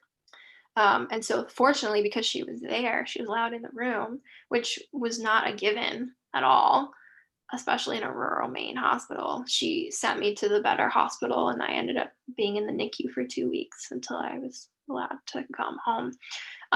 They had to do the same thing with my brother when he was born in North Carolina. They came with a legal stack of papers because my other mom was not legally connected to, they weren't family, right? They weren't legally family. And so the hospital could have refused her entry for both births, right? My mom's separately. They didn't, but it was obviously a fear of theirs. Yeah. So that was just an addition. Yeah, and then the other, I'm trying to think. Could we go back? You said once, Yes. like that you found LGBT community while you were abroad in these various capacities. Can you talk about what that process is like? This is similar everywhere, and it's not just this way. It's not distinct in any one country, right? Like it is this process of gay people locating their family. So can you talk about that? How do you go about doing that? Well, so after my study abroad program, first of all, fun story. When we were in Brazil for my study abroad program, they placed me with a gay couple as my host family because they knew the study abroad program knew I had two moms, and Brazil is very Catholic, and so they wanted to make sure I felt comfortable. So I have two dads in Brazil. Nice. That I still stay in touch with, and I actually visited them on my way back from Rwanda, which was wonderful. So that's also like a fun. Because I come from the LGBT community, we connected so much better, and have that bond of being both queer and knowing that it's not always easy. But they tell me that they said when I was leaving, they said, tell your two moms in the US that you have two moms in Brazil or two dads in Brazil. So that was fun. So now I have two moms and two dads. So that's what. Did they have kids? They didn't. They still don't. I am their child. That's great. Yeah. I think a happier home than two dads, So I actually, after my study abroad program, I did the study abroad program fall of my junior year of college. That summer, the summer between my junior and senior year of college, I went back to India for 3 months to work for this organization that we had met with when we were there, called the Nas India Foundation. And one of the things that they do is at the time, they were trying to decriminalize homosexuality. It has now been decriminalized, but at the time it had not been. So I went and worked with them. They also had a girls sports empowerment program where they would go to the slums in New Delhi and teach netball, which is kind of like basketball. It's a very popular sport in Australia and India and Southeast Asia, I think. And they would also teach life skills like menstruation and how to sanitary practices and HIV/AIDS prevention and financial management. So I would do that. And then I also taught English to the kids in their orphanage. And all the kids in their orphanage were HIV positive. So I created an English program for them and tried to supplement that with a outside running around activity because they just never left their rooms. So point is, I found community there because this organization was working for LGBT equality. At the time, India was very behind and was just trying to decriminalize homosexuality. And through that organization, I went to I found out that the very first Pride parade in Gurgaon, India was happening, which is a small township outside of Delhi. So I took, it wasn't going to be safe for me to go by myself, but I took a male coworker, with me. and they were giving speeches, and then we marched around this tiny little park with a rainbow flag, and I ended up in the paper next day in the Delhi Times, because of course they saw the white girl and were like, we have to take a picture of that. But it's me and a bunch of other people, and we're holding this big rainbow flag, and I got in the Delhi Times. So that's one way to do it, right? You just go and you work for an organization that is gay. But I didn't tell anybody that I had two moms, and at the time I wasn't out until the end, when I told one of my bosses. I think he had asked, he said, what does your dad do? And I said, actually, I have two moms. And he looked at me like he gave me one of those looks, like, I don't understand what you're saying. And then I actually told my roommate, who worked for the organization as well. She was from Mumbai, and she didn't understand either. And so I found that super interesting, that they worked for an organization that was trying to decriminalize homosexuality, but the idea of two women having a child was like out of their range of conception at all. They understood what being gay was, but the idea that you could have a child was just not a possibility. So that was one way to do it. The other way, when I was living in Thailand, I Googled LGBT organizations, and found one. And so when I wasn't teaching English, I was helping them with like posting on their social media, and I would go to events. Bangkok, where I was living, was very gay friendly. They had a pride parade that I got to go to, because for whatever reason they have ordinances that says you can't have a pride parade on the streets. They had a pride parade on a boat, so it was even better. That's fun. Yeah. It was like they opened the dance floor. It was wonderful. Yeah, so that was wonderful. I will say, one of the things that happened on that boat was I got hit on pretty hard. That made me very uncomfortable. And I kept telling this gentleman that I was gay, and he kept saying, I am also gay. And I was saying, well then, so I think it's also just hard sometimes and you have these, like in Bangkok, it's very open and accepting for the most part. I think parents don't want their kids to be gay, but it's okay if other people's kids are gay. And there's this idea that if you're gay, you did something wrong in your last life, because it's a very strong Buddhist community, Buddhist country. So they mostly just feel sorry for gay people. But that's a side note. I think it's also hard when gay men dominate, and so the idea is that if you're gay, you have to go to all the parties, and that's just what gay culture is, right? But women still don't feel safe in gay spaces sometimes, even though I kept saying I'm a lesbian, I have no interest in you, please step back. There's still issues in the community with that, especially when people are told, like I found in Rwanda, that you have to marry a woman. Gay men have to marry women. There's no option. So that was the other thing I did in Rwanda. I went there knowing I had to hide. I went there knowing I had to stay in the closet.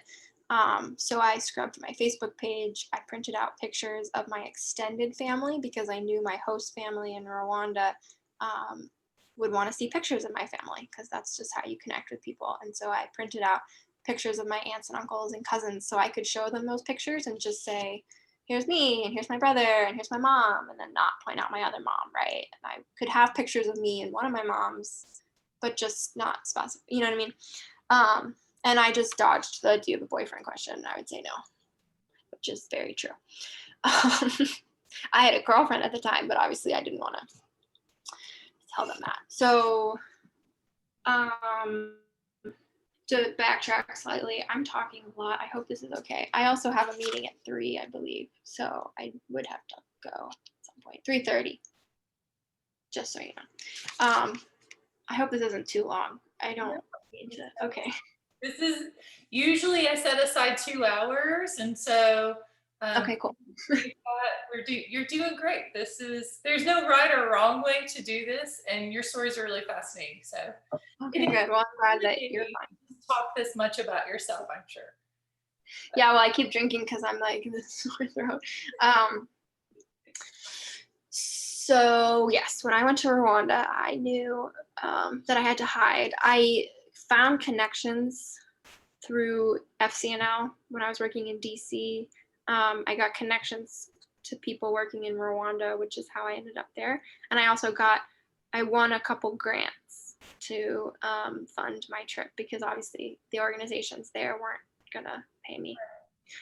But I got grants to pay me instead, which was wonderful. They were 2 Quaker grants for sort of Quaker youth to go and.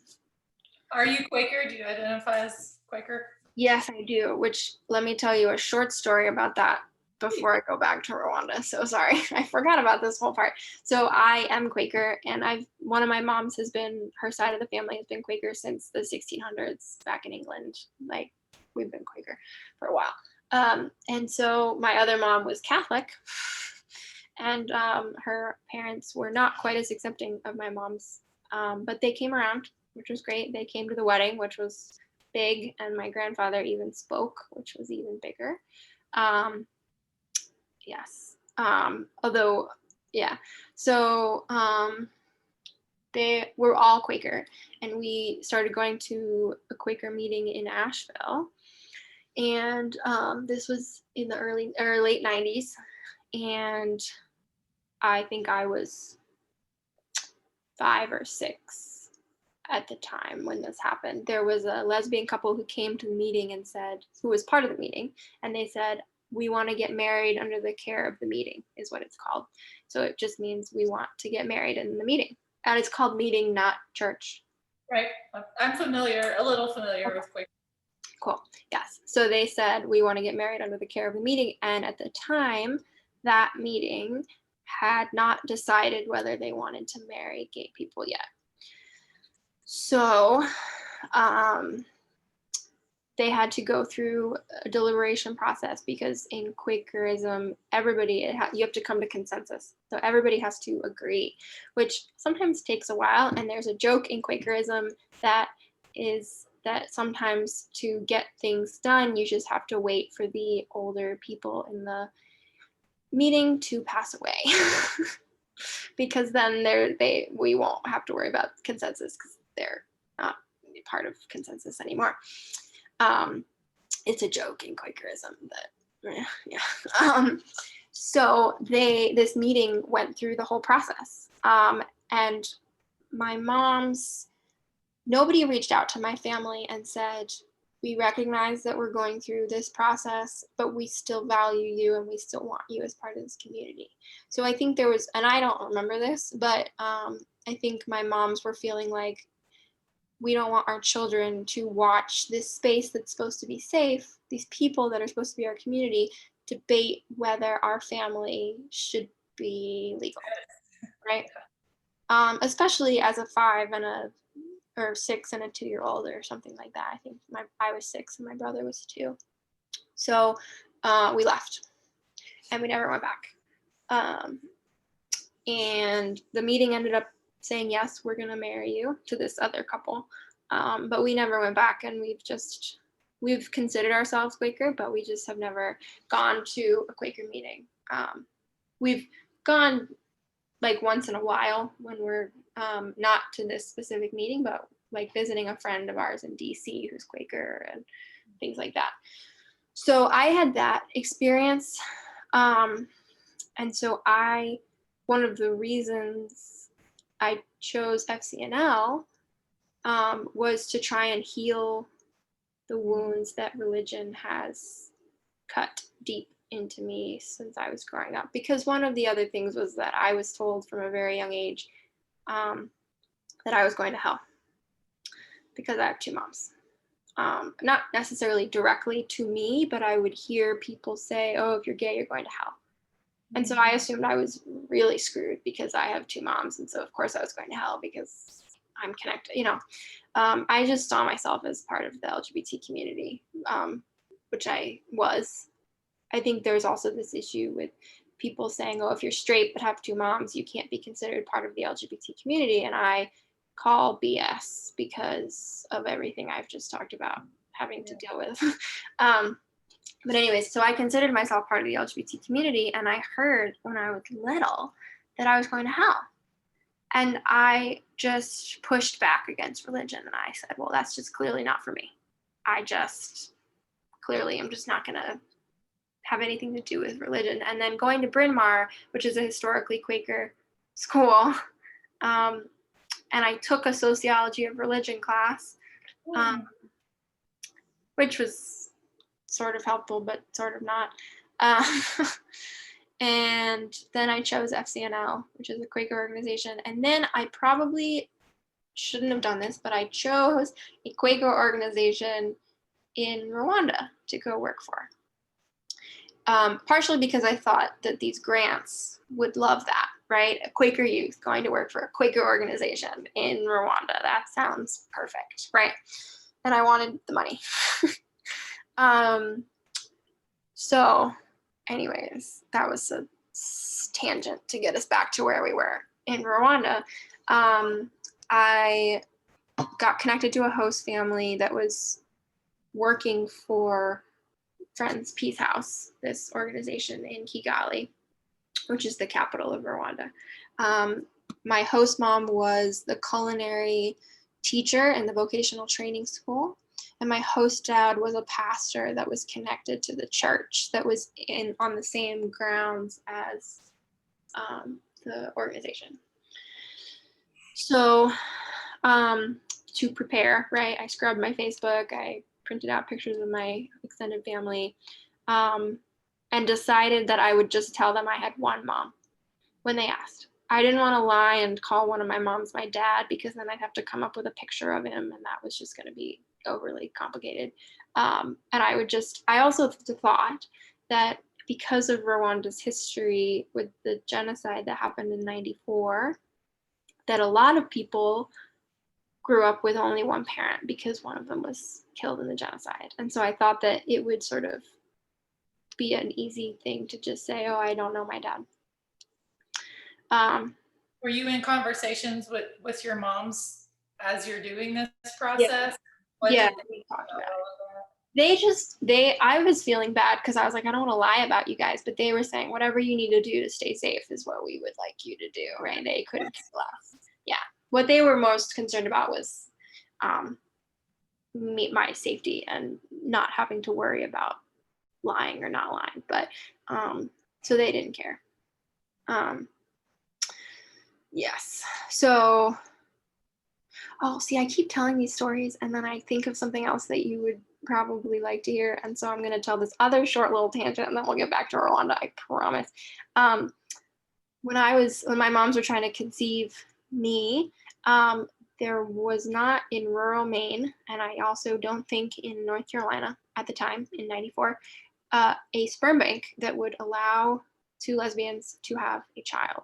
Now, I don't know if this was North Carolina, but I'm sort of assuming it also was North Carolina because it was 94 and we were in Maine. And so, yes, there was no sperm bank that would allow my moms to have a child. So they ended up asking a family member to be my sperm donor. So I have not biologically related to my mother who gave birth to me. I want to specify that because I've had people ask me questions. They're like, what do you mean? It's like, what do you think my moms would do that? No, they're not stupid. So no, it was like one of my moms gave birth to me and the family member on the other side provided the sperm. Because they were not allowed to use a sperm bank. Okay, so back to Rwanda. So yes, I stayed with. What closeted life like there? Let's talk about that. What was what? Closeted life like there. It was very hard. Yeah, I was like, were you ever out with anyone while you were there? And well, you said maybe you weren't. Well, you had a girlfriend. You said at that point, right? So Oh yeah, she turned out to be not good. it happened. She, she ghosted me, which is fine. In Rwanda, which I feel like that's just not whatever. I'm totally over it. She's now married, so happy to have her. Whatever. Yes, it was hard because I had sort of spent the past 4 or 5 years being able to talk about my moms and myself, right? In Bryn Mawr, it was like all we talked about. That was just part of conversations, and at FCNL, right, it was very open, and I had sort of learned the importance of talking about it and speaking up, and I really enjoyed it, right? Enjoyed those types of conversations, and so I had to sort of push all of that down, and also not feel bad about it, right? It was just that was the way I was going to get to Rwanda. The first night, or maybe it was the second night, but very early on, with my host family, we were sort of sitting in their living room, and they said, "What do you think of homosexuality?" It just And comes out of nowhere. out of nowhere. And I said, "Well, in the US, it's okay." And I didn't really say much. I just sort of said, "I think it's okay, but I'm going to just leave it at that." And I think they went through my Facebook page prior to my coming and found out that I at least thought it was okay. Um, and I never pushed it. That was the other thing. I was going there thinking, okay, I'm not going to push it. I'm not going to bring it up. I'm just going to not talk about it. But I got questioned the first day I was there, what I thought about it. And I didn't lie. I just said, I think it's okay. And in the US, it is, sort of, depending on where you are. Yes. So, yeah, there were multiple situations that I probably shouldn't have put myself in, but I did, where I had to defend the LGBT community. So while I was in Rwanda, India decriminalized homosexuality, and I remember reading about it, sitting on the couch in the general area where people worked, and I said something out loud. I said, "Oh, awesome!" And then my coworker said, "Oh, what happened?" And I was like, "Oh shit, what do I say?" And I told him, and he sort of was like, "Oh, I don't think that that's okay." Because the other thing is I knew that it probably wasn't okay, but I didn't really know. I was trying to get information beforehand, and some people were saying it was okay to be out. Some people were saying no, no, no. Um, I learned very quickly that this organization was not okay with me being out. The other thing, I was helping teach English at their vocational training school. I did it by myself for about a month when their English teacher was away, and then when he came back, we taught together for a little bit. And at one point, he said, "Should we should have as one of the lessons, we should have the students debate each other and have these conversations, because in English class nobody wants to talk, and so you have to come up with creative ways to get people to talk." And I said, "That sounds like a great idea." And he said, "Why don't you and I have an example debate to just give them an idea?" And I said, "Sure, that sounds great." So right before we were about to go into class, he said, "Okay, the topic is homosexuality." And I said, "Okay." And here's where I think back and think I should have said no. I should have said, "No, we should do a different topic." I didn't, because I was naive and didn't fully understand how homophobic the organization was. Um, so we did it, and he pulled every question out of the book you could think of, right? The Bible says it's not okay. Um, Gay people can't have children, so what's the point in getting married? Because in Rwanda, the point of getting married is to have children. How do gay people have sex? All those good things. And I attempted to counter them, and I could counter them because I knew how to counter them. And I remember one time, especially when he said, "Oh, gay people can't have children, so what's the point?" And I countered with, "Yes, they can."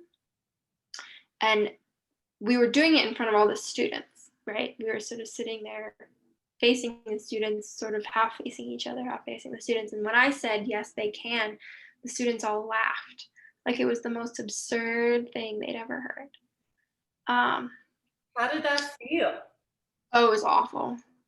It was the whole time. I was just, because the other thing is, oftentimes when I have those conversations, I use my own personal experiences to say, no, actually, gay people can't have children because I have two moms. But I couldn't, right? I couldn't say that. Um, so that made it really hard. And then at the very end, one of the students asked me a question and said, "Do you really believe gay people are okay, or are you just doing this for the debate?" And I didn't answer, because I was able to sort of not answer because there was another question coming up. And so, but I remember right afterwards, I just left the room. I was like, I need a minute, because I can't do this right now. So I left the room and took a minute before coming back to finish the lesson. But um, so I knew early on that I needed an outlet, right? Because it became very clear very quickly that I could not be out in any capacity. Um, because I had sort of put out feelers a little bit saying, "What do you think about being gay?" And it was all like, "No, you can't." So I Googled LGBT organizations in Kigali and messaged two. I also had been connected. So my cousins actually at the time were living in Kigali, um, because yeah, they were living there for about a year. And so we overlapped by a couple weeks, and my cousins were able to connect me to this queer women's WhatsApp group that was mostly expats, living in Kigali. And so I asked them about LGBT organizations, as well. So all those little connections got me there. So I connected with this one called Amahoro Human Respect. Um, and it was just, I would go there once a week to just help them with grant proposals and report writing, and just give myself an outlet to be able to be out for a couple hours every week. And I would always lie to my host family about where I was going. And I also learned that the part of Kigali where this organization is situated is, in what's called the gay part of town. Um, it's where all the gay people, all of the Muslims, and all of the West Africans lived, Mm. which is just a very interesting mishmash of people. Like all the mosques were over there, right? And you had to cross this green, like you were in Kigali, and then there was a like a green field almost that you would cross to go to this part of town. And so when I mentioned to my host mom that I was going there, she was like, "Why would you go there? Don't go there." Like, no. So I never told them I was going. I would just lie and say I'm gonna go to a coffee shop, or I'm gonna. It didn't matter. I could just lie. They wouldn't follow me. So that was how I did that. I connected with them, Talk which was, about why that's important. I mean, this is something that in talking to here in the States, a lot of rural individuals, everybody feels like they're the only gay person in their high school or their middle school or, in their church or whatever. So could you just talk a minute about like why you think that's important to you? You said it very well to say I needed to go give myself an out. What does that mean? that's a good question. I think it sort of validates your identity, it validates your story, it validates the hardship that you're going through, and we're social beings, and we need to be in community, and we need to be in community with people who love and accept all of us. And if we can't bring all of ourselves to that community, then it's very hard to feel accepted and to feel like you're actually part of that community. So when I would go to this LGBT organization, I could just feel myself being able to let some of the tension go. Um, and I think it's especially tough when you're in the closet. I think it's obviously tough if you're out and getting bullied, but it's also intense when you are in the closet and you feel like you have to sort of watch your back all the time. And you're wondering, oh, does this person suspect? Oh, does this person? And in rural parts of the US as well as all over Africa, it's more than just gonna get bullied, it's physical violence that you're worried about. Um, and that's why I also love how the LGBT community has come up with the phrase chosen family, because oftentimes, well, I don't know, oftentimes is the right word, but sometimes when LGBT folks aren't accepted by their family they're born into, they find chosen family that can have such incredibly strong ties. And that's what I also found in Rwanda, the intense ties that I formed with those people over an 8 month period were some of the most incredible friendships, because we were all hiding, right? We were all hiding. None of them could be out. They worked for an organization that worked for the LGBT community, but they were not gay. People obviously questioned and asked them, but they would just sort of parry the questions. So that community that they formed with each other and that I got to be a part of is some of the strongest community that people can form, because it's under stress and it's under pressure and it's unfortunately under just really intense discrimination, right? And I think that when people are able to come together as a community under intense discrimination, it forms stronger bonds than ever, because you don't just want to be part of the community, you need to be part of the community, because it's your mental health as well as your physical health. Yeah. So that's what I found when I was there. I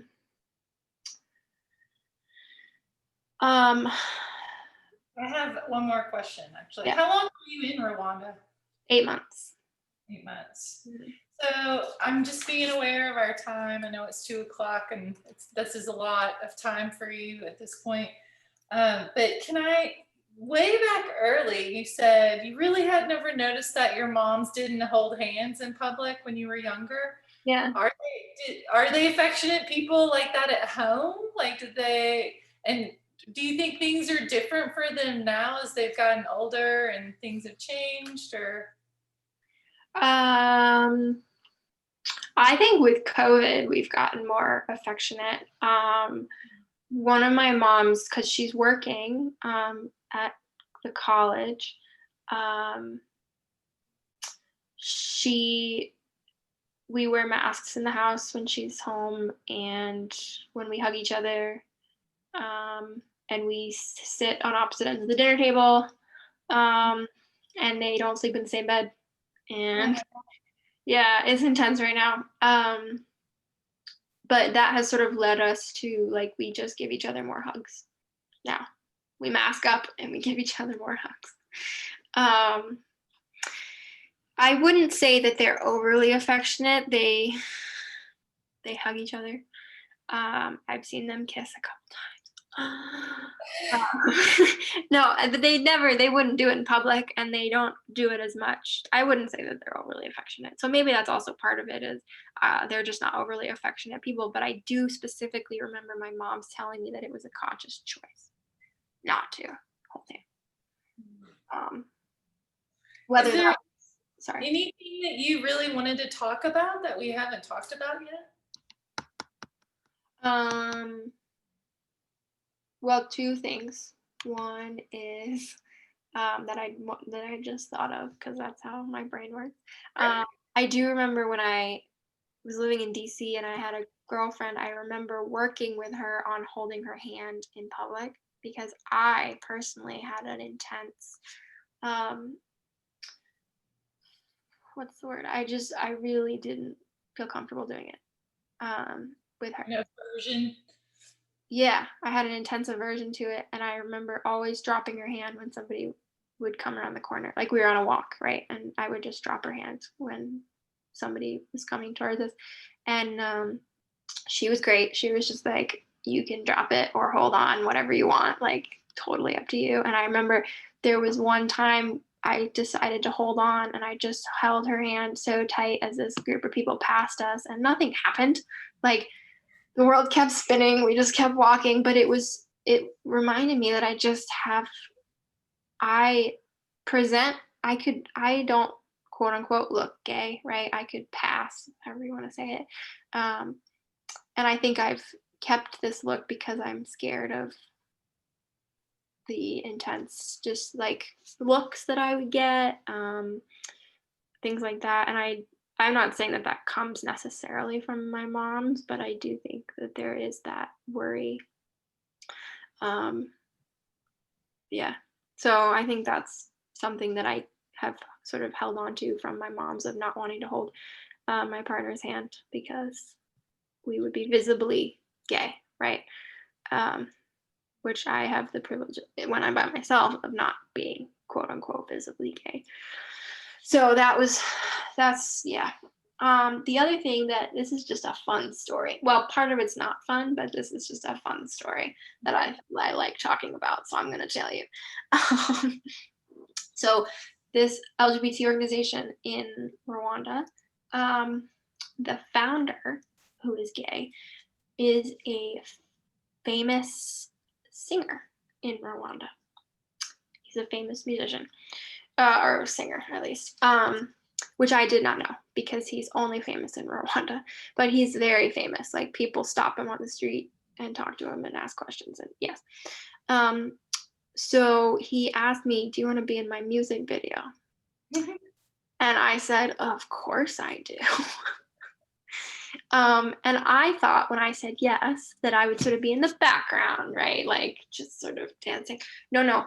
The music video is called Anita, which is a woman's name. And I play Anita. And it's like a love story between the two of us that has its ups and downs, which again, I think is fascinating because he's singing about a woman when he's very gay and has to marry a woman. And I am also gay and definitely not marrying a man.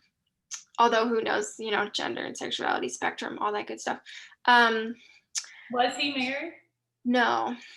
And also he was 33, 4, something like that. And that's old to not be married. He was probably should get married soon, quote unquote, should get married. I had one of my best friends there. He's my age. I guess he's 27 now. His mother especially is pushing him and saying, why aren't you married? Why aren't you married? Why aren't you married? And he's just trying to hold off until he can find somebody, a woman, who is okay with the LGBT community, because he wants that. Which I don't know if he'll find. I don't think he'll find, but because how can you ask a woman to marry a gay, like if she knowingly would marry a gay man? I just feel like that's asking a lot. But it's also asking a lot of them. It's just hard for both parties, right? Mm-hmm. So anyways, I got to be in a music video, and I got to star in a music video in Rwanda. And I had to lie about it to my host family because I couldn't tell them I was at all connected to this organization. I asked him, this singer, musician guy, I said, if I'm in this music video, will it connect me to the LGBT community, right? Because that was obviously an issue. And he said no. He was lying.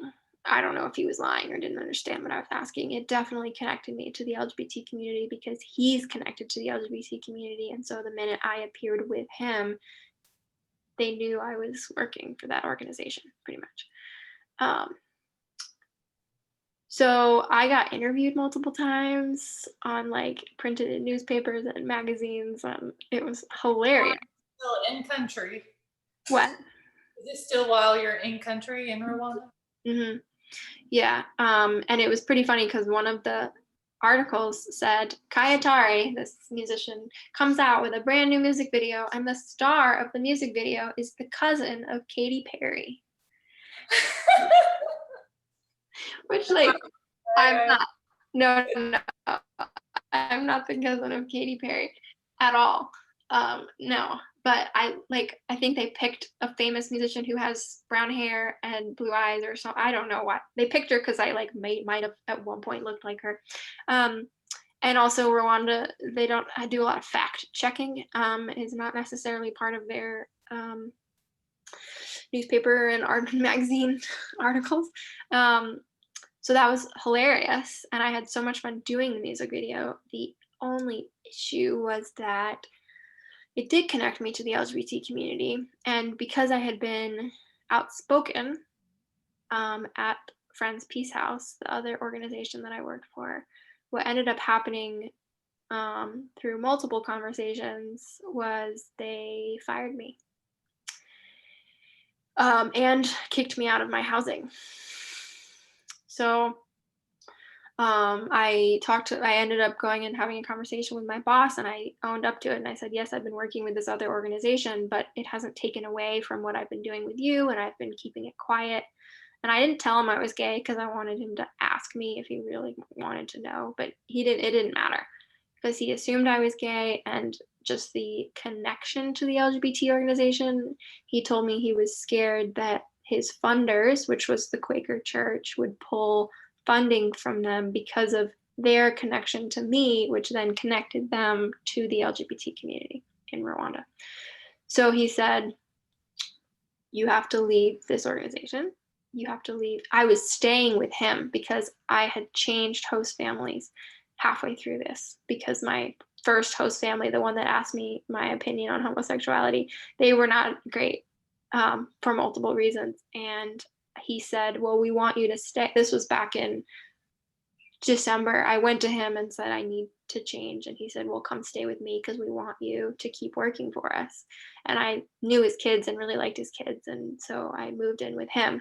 And then in February, that's when I had this conversation with him, and he said, you have to leave this organization and you have to leave my house. And you cannot tell anyone the real reason you're leaving. You just have to tell them you're leaving. And please finish all the projects that you've been working on for us.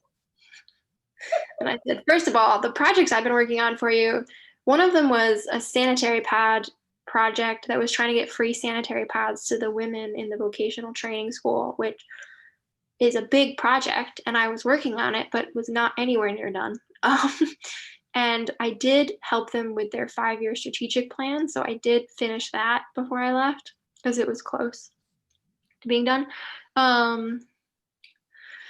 So he then said, I'm going to throw you a goodbye party. Where were you living? Well, that's the issue, right? He said, you can stay with us until you find a place to stay, but I would have to lie to everybody.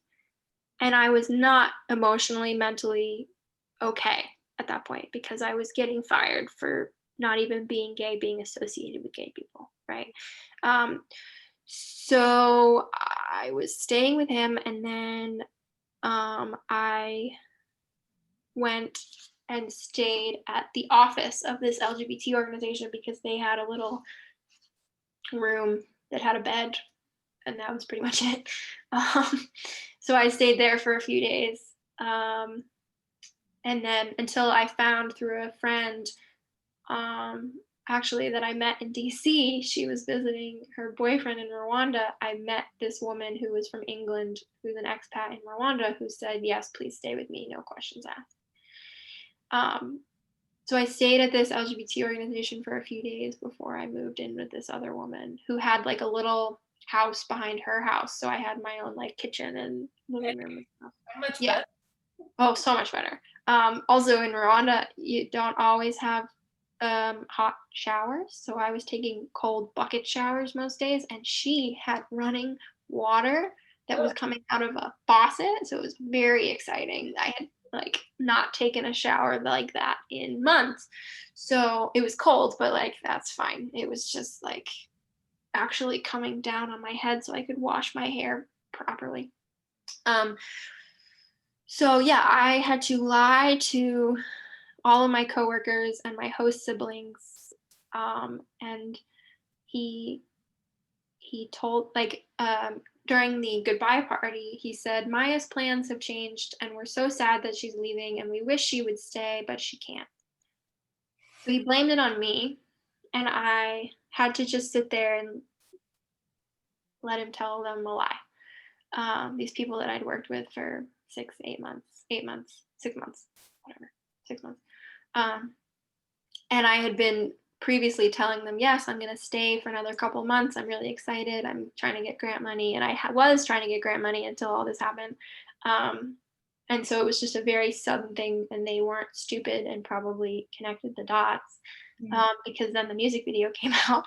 And the music video came out after I left Rwanda, which is a good thing probably. But I can send you the link to that music video if That'd be super. Oh, I was gonna ask. It was definitely in my list. Absolutely. I can send you the link, and or I'll just tell you what to type into.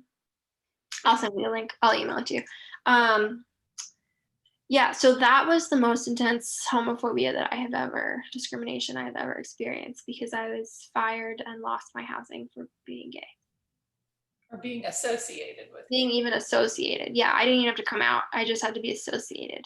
But that also demonstrated to me the strength of the LGBT community, because I said to this LGBT organization, I said, if they fire me and kick me out of my house, can I come stay with you? And no hesitation, they said, of course. Because they've done that with other people before, because if gay people get outed in Rwanda, they get kicked out of their house. And it was just a testament. I was not emotionally okay for a while, and I'm still obviously working through it. But without them, and without those two white cis straight boys, I educated them a lot, because they watched me go through it. They watched me get fired for potentially being gay, right? That was a big education for them. But they were also very super supportive. They were very good about, like, letting me cry on their shoulder, and not, and when I told them, you can't tell these people, or I can't be around these people, they were like, just accepted it and didn't say, oh my gosh, what do you mean? But yes, the LGBT community in Rwanda is incredibly strong because of, I mean, I'm very privileged as a white woman, right? But, and I think when my moms heard about what happened, they were obviously very understandably upset and wanted me to come home immediately, because they were worried about violence, right? Which I asked many people, and it would not have been a problem, because that's not what Rwandans do as much. Especially to a white woman, they would potentially verbally harass, but they would not as much physically. That's more Uganda, where it's illegal. So they were super worried. I ended up staying another 2 months. So, working with this LGBT organization, and I just totally cut ties with the Friends Peace House. I did end up telling one of my host sisters. I had dinner with her before I left and said, this is actually what happened.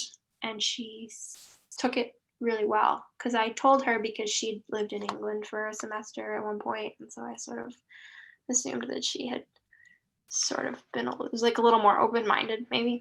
And so she took it really well and said, I'm so sorry that this happened to you. That's not okay. And I don't agree with my dad at all, and everything. So that was an intense couple weeks, month, whatever it was. So I'll send a music video. Please do. Please do. I'm going to go ahead and pause our recording here.